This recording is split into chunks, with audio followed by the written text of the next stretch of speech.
Welcome to Amidst the Chaos, the podcast where we dare to find God in the middle of real life, not just the highlight reel. I'm your host, Amber Gallion, and around here we build on one foundation only, Jesus. In each episode, I'll share my journey with God, wins, wounds, questions and all, and how He brings order, clarity, and peace into the chaos of everyday life. So take a breath, bring whatever you're carrying today, and let's lean into the one who never changes, even when everything else does.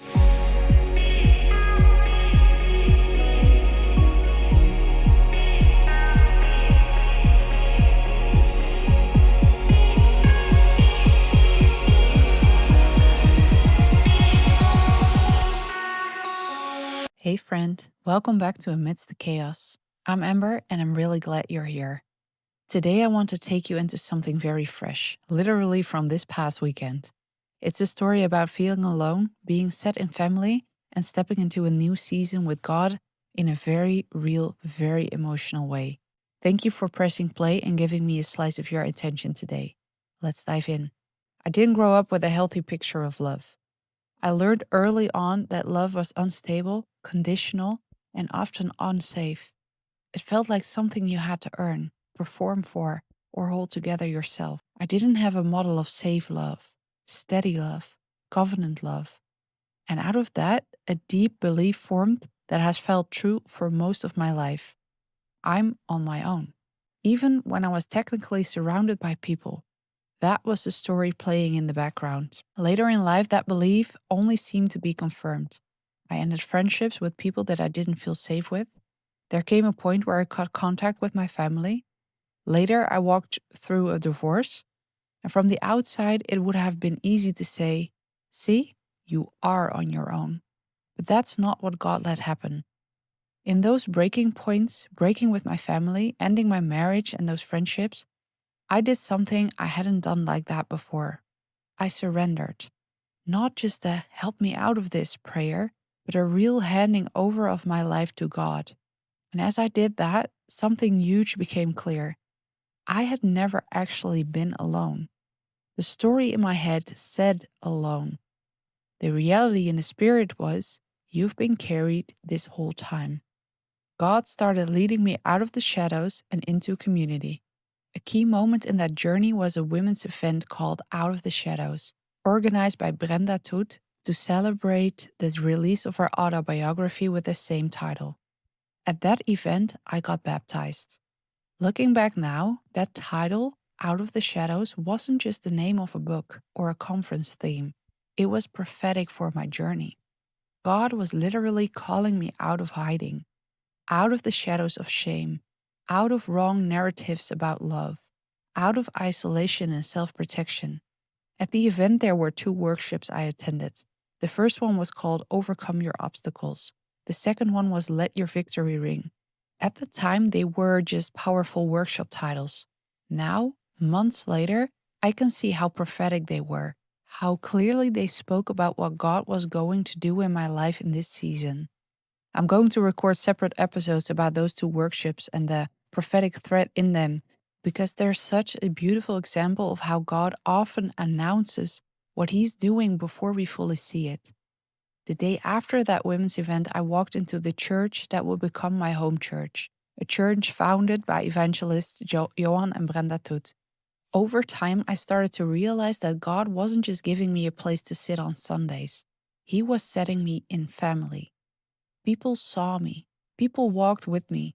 People didn't just tolerate my story, they embraced me in the middle of it. A while after I joined, I shared my testimony here. How God had brought me into this community that felt like home. This testimony was uploaded on the church's YouTube page. And a British sister saw it. She's actually the one who helped connect me with Johan Toet Ministries and with Kairos Bible College that I'm now attending. She sent me a message saying how happy she was for me, and she added a verse that had been echoing in my heart ever since. It was Psalms 68 verse 6. God sets the solitary in families. He brings out those who are bound into prosperity. When I read that, it was like my whole life got summarized in one line. The girl who felt alone. The woman who broke with her family and left a marriage. The woman who could so easily have ended up isolated.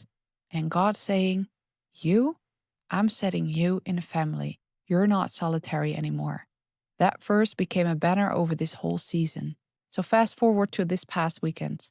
At Bible school, I was given the opportunity to share a part of my testimony.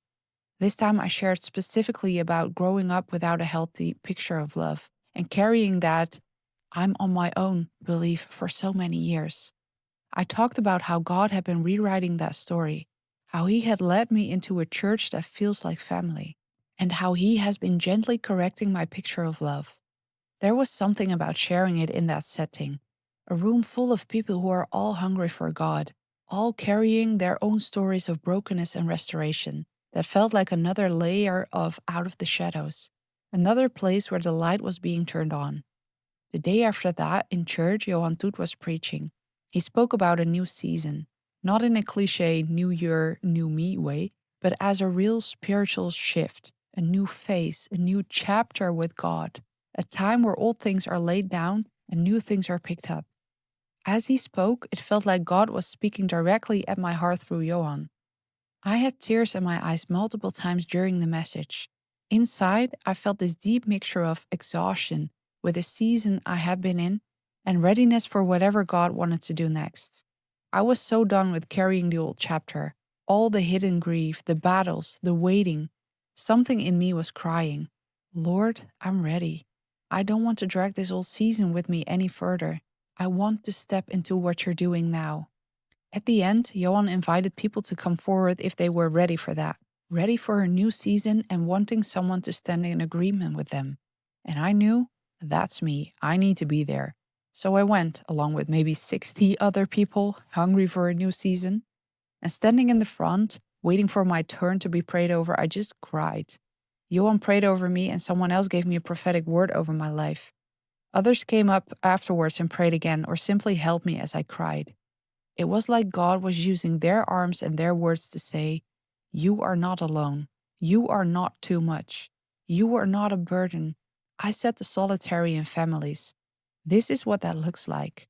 There was no dramatic voice from heaven moment, but there was a very real sense of heaven agreeing with what my heart was crying out for.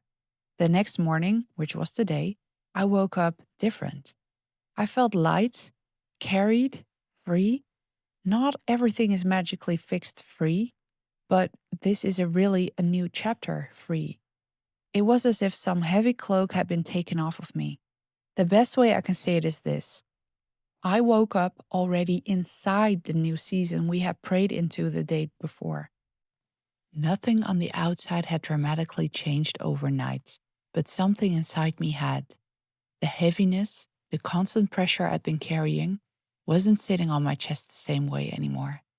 And as I sat with God and replayed the last months in my mind, the baptism out of the shadows, the workshops about obstacles and victory, sharing my story in church and at Bible school, the message about a new season, the tears and the hugs, I realized how much of this shift was connected to bringing my story into the light. Shame thrives in the dark. It feeds on secrets, half-told stories, and let's not talk about that, corners in our heart. Someone once told me, it's only embarrassing when you're embarrassed. And as simple as it sounds, it's true. Shame needs my participation. When I choose to own my story instead of hiding it, the thing that felt so embarrassing suddenly loses its grip. By sharing my testimony about growing up without a healthy picture of love, about new age, divorce, humiliation at work, rejection, visibility wounds, I've been doing something simple but powerful. I've been shining a light into the rooms where shame used to sit quietly. And once the light is on, shame doesn't have much space left. That's what this podcast has been for me. Not a branding project, not a "look at me, I've got it all sorted," but a light switching act of obedience. God is the author of my story. He's the one who walked with me through every chapter, even the ones where I was convinced I was completely alone.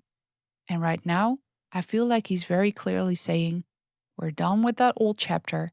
This is the next one. You're not solitary anymore. You are set in family. You're allowed to live light. As we land this episode, I want to speak to you. If any of this sounds familiar, Maybe you also grew up without a healthy picture of love. Maybe you've carried that "I'm on my own" story for years.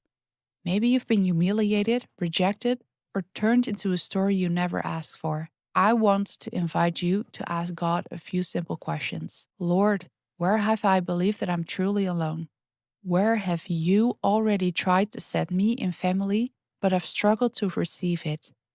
Is there a part of my story you're asking me to bring into the light so shame loses its grip? You don't have to share everything with everyone. You don't have to start a podcast like I did. But you can ask Him, what is one small way I can step into this new season with you, less alone, less hidden, more carried? If this episode resonated with you, don't rush past it. Take a moment after listening and sit with God. Ask Him where He wants to set you in family.